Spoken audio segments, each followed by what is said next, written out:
Abavubi ba Mukene mu disitulikiti y'e Buyikwe beekubidde endulumbe ekikwatako ku nsonga y'okuyimiriza okuvuba Mukene nga bagamba nti kikosezza abantu bangi omuli n'abavubuka abamu okuwanduka mu masomero nti ne baddira ate okwenyigira mu bumenyi bw'amateeka. Dikilayini y'abaana abali mu masomero baliyo 40% bava mu masomero. Basabo ne bannyabo amasomero gaffe galimu abaana abawera 305. Olunaku lwaleero tulinamu abaana 220. Weebuuze ennamba yonna ateesigadde eri luddawa. Ye amasomero gonna gasangibwa mu Buyikwe abaana beesaze, abaana bali ku mbalama bataayaaya butaayaaya, abaana bali mu byalo batambula butambuzi ensonga ya school fees olw'okubanga nti baggala ennyanja. Yimiridde bulungi, abaana bayaayuse, abaana tebasobodde kusoma, embeera yonna obutemu bususse. Bano bayise mu kibiina ekibataba omuli abavubi abamusuubula n'abamutwala ebweru w'eggwanga ne bawandiikira omukubiriza wa paalamenti, Ssaabaminisita n'ababaka abakiikirira ebitundu ebyetoolodde ennyanja nga balaga ensonga 8 ezirina okuteekebwako essira mu kulungamya omulimu gw'okuvuba Mukene.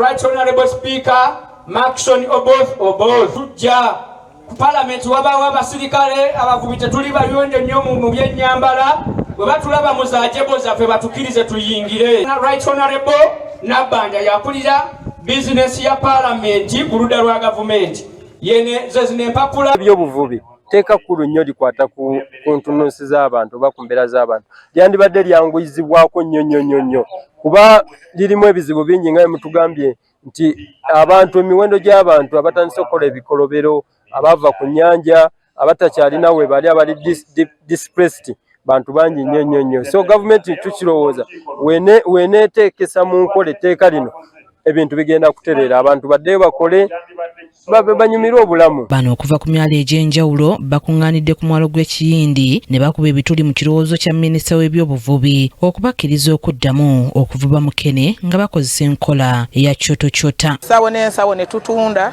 era ne tufunako ke neeyamba nga nze omukyala.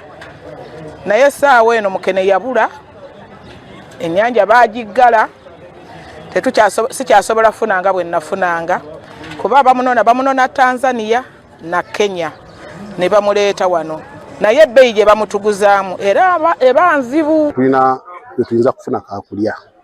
Abasuubuzi baafuna okuwuliziganya n'abana Kenya nti basobola okukola Kenya tebaggala nnyanja yaayo. Ne bagamba emba abasuubuzi musobola okujja ne musuubula eno Mukene ne musobola okumutwala gye mwagala, era abasuubuzi ne bagenda e Kenya. Kyatutwalira obudde buwanvu naddala okusobola okufuna ekyokulya. Gavumenti esobola okutuddidirizaamuko abantu basobola okukola kubanga bw'otunuulira ennamba y'abantu abali wano ekyamazima okwata ne ku mutwe kuba kati n'ababbi abantu bafuuka n'ababbi tebakyalina. Abavubi bano nga bayita mu pulezidenti w'ekibiina kyabwe Amiri Kiggondo bagamba nti Mukene kati gwafuuka mulimu era nga basasula omusolo okumuvuba, okusuubula ssaako okumutwala ebweru w'eggwanga. Kale ng'enkola ey'okuvubisa oluseno bagamba nti kuba kusiwansano ku mazzi. Abavubi ba Mukene tebalina ki musolo gubatoola bwe mmaliriza ne mpima Mukene oyo era nensasula omusolo ne bamutika mu kinaala n'atuuka era ne basasula omusolo. Bwetuuka mu sitowa era sitowa nesasula omusolo, bw'ava mu sitowa n'agenda ku motoka emmotoka nekola ki nesasula omusolo, bwefuluma netuuka ku booda era nesasula omusolo. Obudde buno ebaga nti tusasula musolo twebuuzaamu awo gulagawa lwaki gavumenti tetutebudde kukebera ku musolo gw'aba Mukene gutambula gutya gukomawa. Kiyindi mwalo ogumanyiddwa ennyo mu kuvuba n'okwanika Mukene wabula nga mu kiseera kino bw'otuukayo emirimu gitambula mu ngeri ya kimpowooze era n'ebifo awaanikibwa Mukene ebyuma bitandise okutundibwa mu basikurapu.